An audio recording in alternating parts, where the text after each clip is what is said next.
Okay, it's 7:01. I'm going to go ahead and introduce George and let him get started with his presentation. So George Karnes was King George last year of District 7570. He was our district governor for the year, and it was probably the busiest year of my life. No, that's no offense towards George. He's the reason that LaShonda and I got to start this little thing called a swag shop for public image.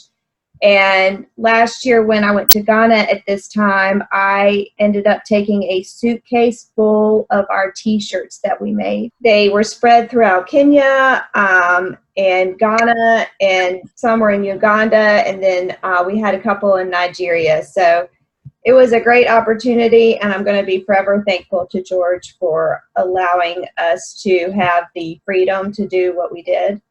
And then he also put it upon me to start this eClub. So everybody say thanks, George. But I'll let you go ahead and start. I'll let you take over the screen. It's all yours. All right. Well, great. Well, good evening, everybody. Danielle, ni hao, wo da ming zi chao zi. That I just told you my name is George. So let's see here. We want to share the screen. So this is why Rotary in pictures. And so first of all, I'd like to thank you guys for showing up, because most of the times when I went somewhere to speak last year, this was the room. It was me and one or Rotarian. Just and it's kind of hard. So to have more than one person here tonight, that's really helps me. So I joined Rotary to build a playground in my community. The Rotary Club of Linden, which is what my club used to be called, was building a playground, and they had to fundraise for this thing for 3 years. We were just a tiny little club, and so we fundraised for 3 years, and we built this awesome playground. And I'll never forget when we were out there to start putting the equipment in. There was a woman who lived in that trailer up there who walked down and came down that hill across a ditch. And when we told her what we were doing, she started crying. And she said, I can't believe that we're going to have a place like that for my daughter to play, and a place where she can catch the bus to school without having to stand on the highway. And I was hooked. So here's my club. You can see me all the way back in the back there. Sorry about the low res on the photos. These were taken with a cell phone back in 2005, and that's what the resolution looked like. The other reason to join Rotary is to have fun. Some of you that are on this call have probably participated in Stop Hunger Now or Rise Against Hunger. Our club does one of these projects every year. And I collect the hairnets because I think they're sexy. The reason to join Rotary, there are a lot of reasons. I joined to build that playground, but then I learned how quickly it helped me get to know all of the leaders in my community. And it helped tremendously as someone new in town. As a Rotarian, if I called the mayor would take my call. If I called the sheriff would take my call. And I could get one-on-one connectivity with all of the leaders in our community, both political and business leaders. And so it really, really helped my career. And one of the things I always try to make sure and talk about is how important business networking is in Rotary. And sometimes you might get a little bit of pushback from some Rotarians that we're a service organization. And I just like to remind them that Rotary was started by 4 business professionals who wanted to work together with people that they knew they could trust to do business with high ethical standards. And so business in Rotary is how Rotary was started. Service in Rotary came later. And service is who we are, but business is always extremely important. So after building that playground and packing up meals for years and years and years, I learned about the opportunity to do global grants. And so here you see my daughter, Tara, teaching people in Uganda about water, sanitation, and health, and also giving them Jolly Ranchers. This is my daughter, and actually the Rachel, and a young woman. Sam, can you come off mute and remind me of her name? Oh, Kara. Kara, that's right. Yeah, and you sent her. So she came and helped us do all the baseline on this grant for Sam Awori. And so here are Rachel and Kara are talking. This woman leads the school. She's one of the school leaders. Talking to her, gathering baseline data that we can use to measure the success of this grant that we're implementing there.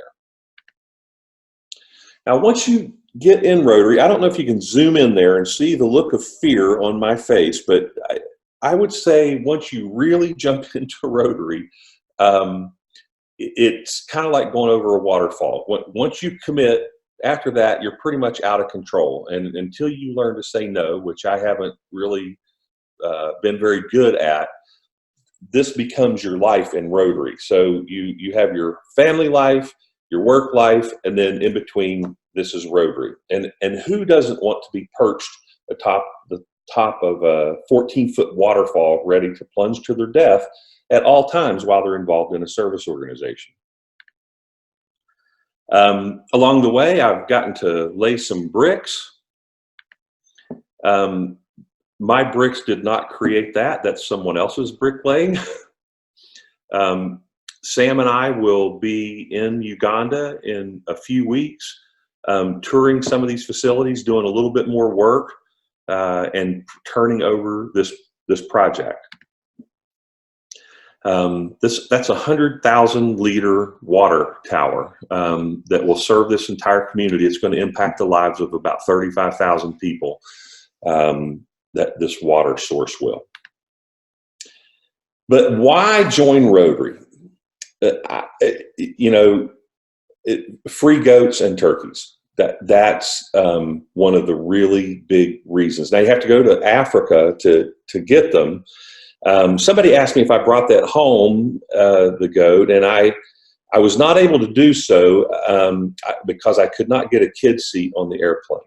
This is why I'm in Rotary. So this is just one of the schools in the community of Marquette.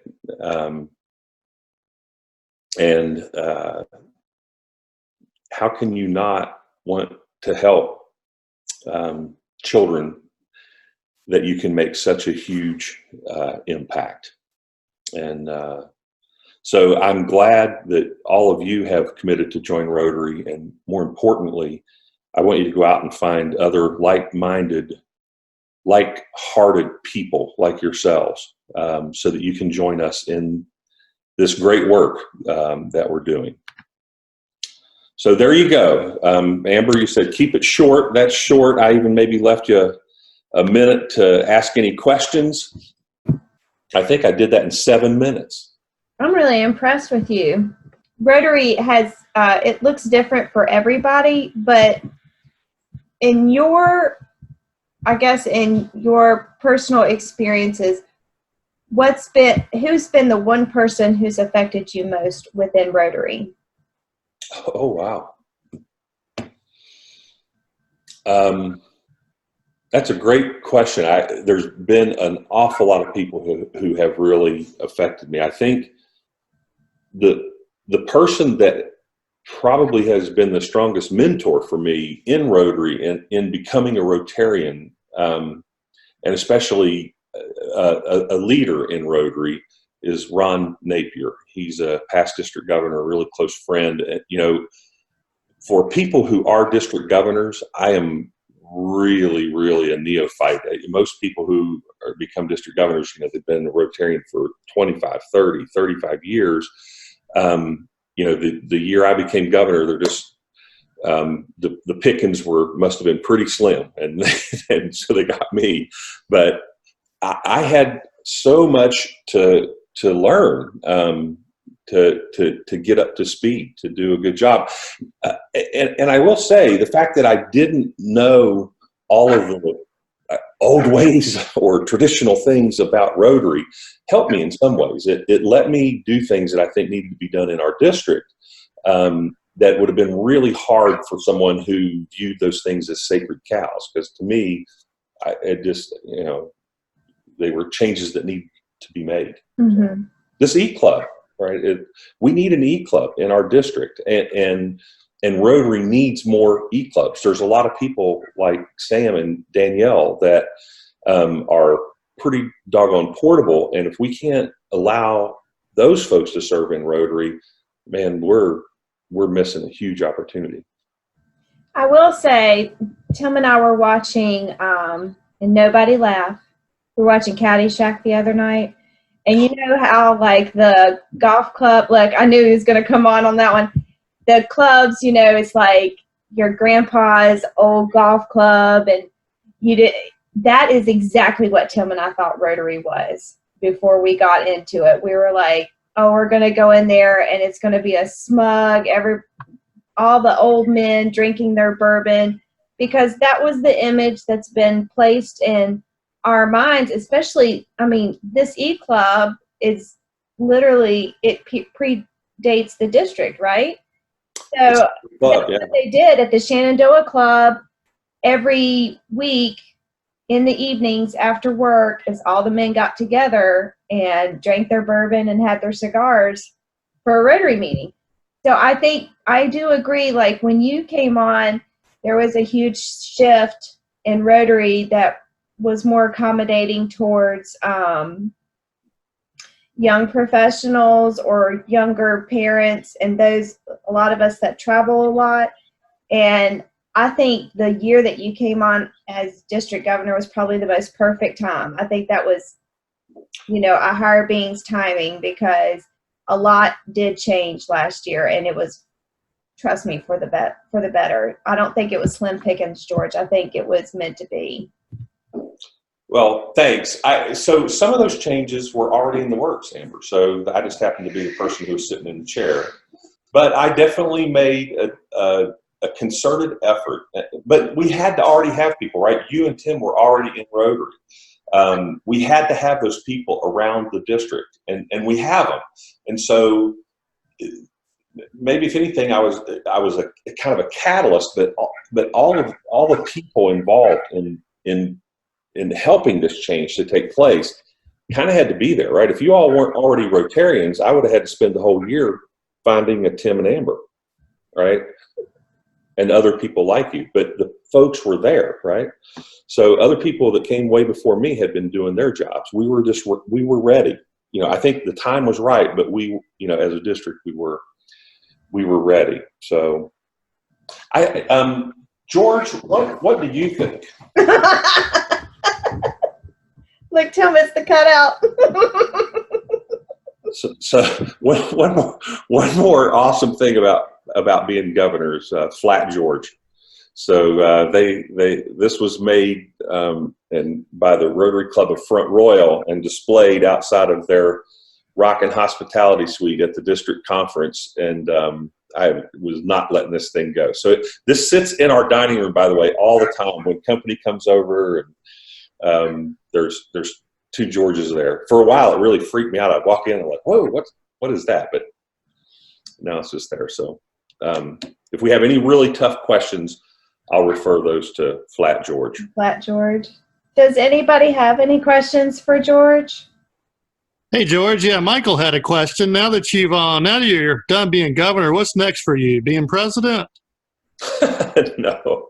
My aspirational goal is to chair the service committee in the Rotary Club of Warren County. But being district governor doesn't help you there. There's a long line of other great Rotarians that I'm in line behind. So maybe in 2 or 3 years I can reach that high aspirational goal. So that's the one thing I've been really careful. It takes a lot of time to be governor, and so I knew when this was done. Zach came in a little bit ago, and he's a junior in high school, and so for the next couple of years, I need to do a lot to support him. I need to give some time back to Lynette that she has given to me for the last couple of years. So I have made it a point to say no, actually, to an awful lot of stuff. The one thing I've said yes to a couple things. I'm going to be training next year's group of district governors. So I'll be doing that for the zone. So that's about 30 incoming district governors that I'll be training. And then there is a really huge water and sanitation project that's starting in Haiti, where instead of doing 1 or 2 global grants, we actually are mapping the entire country, and we're going to bring potable water to the entire country of Haiti. And the first of those 2 grants are underway, and I'm leading the third one. Oh, wow. So, but it'll be, by the time it gets done, it'll be about $1.5 billion in grant activity. Hey, where are you in China, Danielle? I'm in Dongguan. It's a big manufacturing city. All right. And I remember seeing something on Facebook that you were headed over there, but remind me, and maybe others, of what you got going on. I am an elementary school teacher at a Christian school. And it's giving me my winters and summers off to work in Rwanda, and gives me more time with my little one, which is the most important. Well, you'll have to keep me posted on when you're in Rwanda. You know, that's right next door to Uganda. As a matter of fact, in our conversation with Sam, I know Sam will be stopping in Rwanda for about an hour on his way to Kigali. There's a flight that he and I both frequently take that awesome. stands for an hour in Rwanda and then goes on to Entebbe. So. Oh, cool. Oh, very cool. So yes, I'll definitely keep you're going. you I'd love to come and see some of the work you're doing there. Oh, that would be great. We would love to have you. We really would. The village needs people. They only have me visiting right now. So I'd love to get some more Rotarians out. Good. Well, I think we're going to go ahead and wrap it up for the evening. Our next meeting will be right after Bethany and I get home from Ghana, and it'll be David Stovall and his wife, Kim Waters. Also, I sent out an email to our locals, but Bethany, if you wanted to come into Roanoke for the weekend, I think that would be great. But we have Go Fest coming up the second weekend in October, and they're asking for volunteers. What we're doing is you volunteer for Go Fest, but Rotary will also have a tent, so in your spare time, we will be hosting people coming, because there's nowhere to sit at Go Fest, so this will be somewhere for them to sit.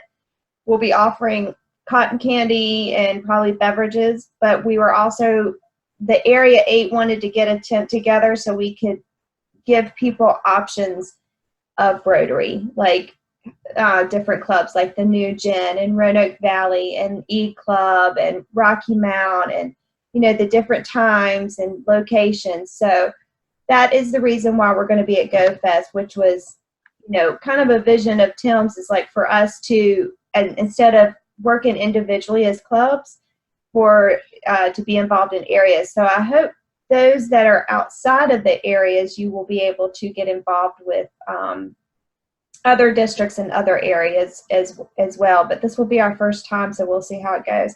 And if you're in Roanoke, Virginia that weekend, I mean, I'll be glad to host you and put you up in our home or whatever, but it'll be a fun weekend. Go Fest is always super fun, super energetic, great live music. I think many, many years ago, probably 8 years ago, Amos Lee played there, and I'm a huge Amos Lee fan. So if you can, locals or even away, just let me know. And like I said, we would love to have you here for the weekend.